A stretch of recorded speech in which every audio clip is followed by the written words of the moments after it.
inicial. Bem, boa tarde a todos. Já vamos aqui. Sim. Eu vou fazer refletir isso também. Obrigado pelo convite também. Sigo o protocolo, como toda a gente.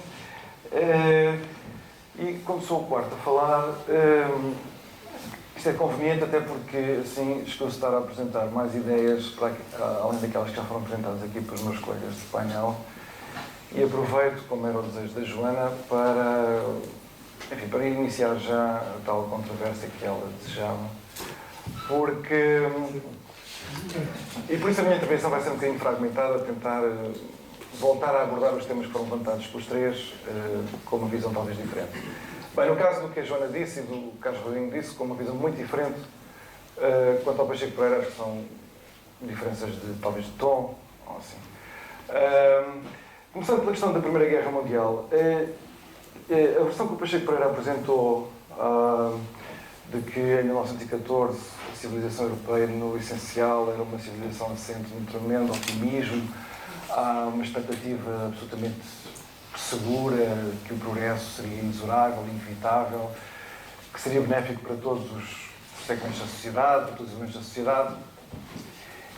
Eu sei que essa versão dos acontecimentos naqueles últimos 20 anos antes da guerra fez escola durante muitos anos, mas a historiografia daquela época, e que tem sido agora, à medida que se aproximava o centenário do eclodir da guerra, tinha sido muito intensificada, sobretudo nos últimos 10 anos, dá-nos um retrato já muito diferente desse.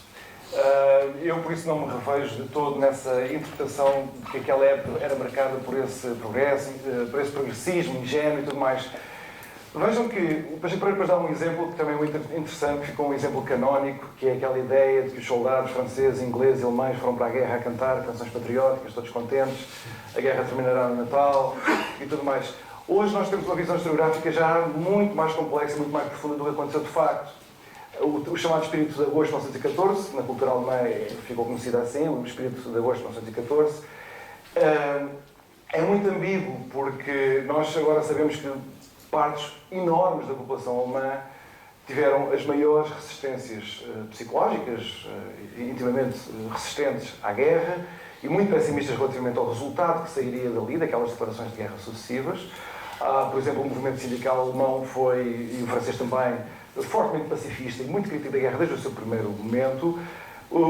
Aquela imagem que nós temos, aquela malta toda contente com as trouxas, depois de ter ido alistar ali voluntariamente, é um fenómeno da classe média alta, das classes altas, dos estudantes e das principais zonas urbanas em França, em parte na Inglaterra e sobretudo na Alemanha. Isso a gente não pode tomar um dia parte pelo todo. Acho que o retrato geral é bastante mais complexo, mas o meu ponto é este, sobre a questão das grandes esperanças que, alegadamente, as pessoas teriam todas relativamente ao futuro. Se nós formos ver, e nós temos milhões de páginas escritas sobre isso, dos soldados que foram para a guerra, que escreveram memórias, escreveram diários, alguns deles foram grandes escritores, grandes poetas, nós não encontramos nada disso. Nós não encontramos nenhuma satisfação com uma sociedade que tinha na sua estrutura esta máquina de progresso infalível. Pelo contrário, a razão porque aquela malta vai toda a cantar satisfeita por ir para a guerra era, para utilizar a terminologia filosófica, uma derradeira tentativa de superação do nihilismo, ou se quiserem, uma tremenda insatisfação espiritual com a sociedade que existia. E por alguma razão que para nós hoje custa muito a compreender, é preciso estar ali a tentar digerir e a absorver aquele ambiente daquela época, tanto na Alemanha como em França, como em Inglaterra. Por alguma razão a experiência da guerra seria a experiência que salvaria aquela civilização que estava totalmente falida e que... Há muita gente que diz mesmo isto assim, em agosto de 1914, há muita gente a escrever isto, em agosto, não é? No princípio da guerra, muito antes das pessoas começarem a morrer. Esta civilização que nós temos, esta sociedade que nós temos, vai toda ao tapete. Ela vai ser toda destruída, não vai restar nada. E o que as pessoas estão a dizer é, ainda bem, porque a gente não vai perder nada de valor. E nós temos aqui uma oportunidade. Isto pode parecer uma loucura para nós hoje, eu sei, mas é o que aquela gente está a escrever. Nós temos uma oportunidade de renovação espiritual, de renovar laços comunitários, que é a urbanização. Como? Não, isso está a acontecer hoje. Não, mas eu já vou à questão dos paralelismos, também já queria falar sobre isso. Isto também é uma boa chamada de atenção para o facto de nós termos esta tendência, que é uma tendência natural, estamos sempre a tentar traçar paralelismos sobre coisas que oferecem também muitas resistências a esses mesmos paralelismos. Mas só para terminar esta questão que me parece muito importante. A véspera de agosto de 1914 é de um profundo desencantamento, de uma profunda insatisfação com a sociedade que existia por parte daqueles setores da sociedade que estavam mais, e eram os setores privilegiados da sociedade, as pessoas que frequentavam as universidades, as classes mais ricas, com mais lazer, que viviam ainda nas grandes cidades e por aí adiante, não os trabalhadores industriais, não os trabalhadores rurais, que têm esta tremenda ansiedade de caminhar para um mundo completamente diferente, que não seria este marcado, ou pelo menos, segundo a ideologia oficial, seria um mundo marcado pelas aspirações que são as aspirações nossas hoje. De gradualmente termos mais conforto nas nossas vidas, de protegermos as nossas famílias, de haver crescimento económico, mas também de haver harmonia social e por aí adiante.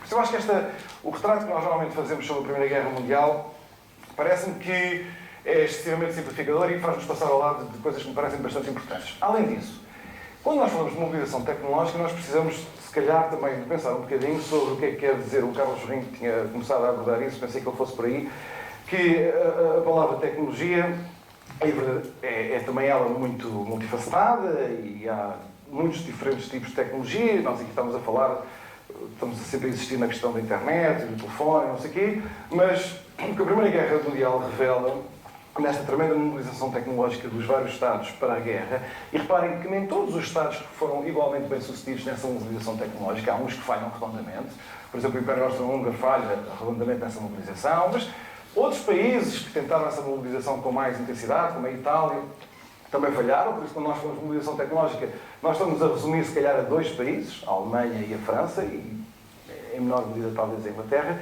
mas a questão é que tipo de tecnologia que nós estamos a falar. Há tecnologias de poder, há tecnologias de governação, há tecnologias sociais, de controle social, para além das tecnologias militares, que já falámos aqui, ou tecnologias de comunicação.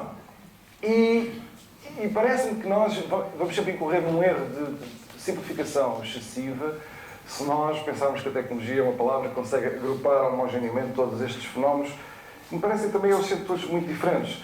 E o mesmo vale para a mobilização. Vejam, a Primeira Guerra Mundial traz uma coisa nova, que os Estados nunca se tinham dado verdadeiramente o trabalho de promover, talvez com o precedente histórico da Levée-en-Masse em 1793, na Revolução Francesa, quando a França está sob a ameaça de ser invadida pelas potências que queriam esmagar a Revolução. Essa é uma experiência ainda arcaica.